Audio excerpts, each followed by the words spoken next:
goes, just like you are. So he says right here, he says, hold fast to your confession. He says in verse 15, he goes, for we do not have a high priest who is unable to sympathize with our weaknesses, but one who has been tempted in every way that we are yet without sin. That is the beauty of Jesus coming and being born as a baby and living here as a flesh and blood man.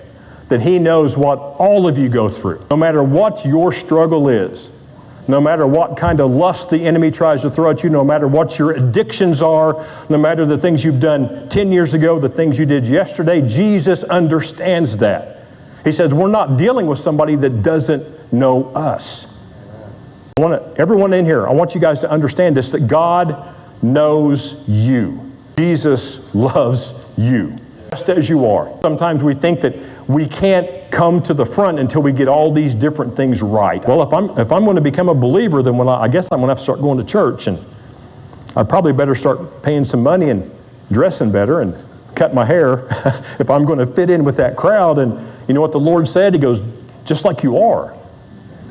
He says, Geoff, I love you just as you are. And he says the same thing to every single one of you. I love you just like you are. So see, whenever we come to the throne, we don't come before a king that is way up here and he says, I don't have time for you.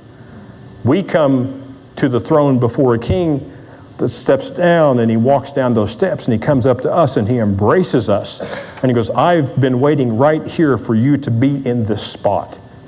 So what he's saying right here, this throne, he says in verse 16 there, he goes, therefore let us approach the throne of grace with boldness so that we may receive mercy and find grace to help us in our time of need. So that's why we come here.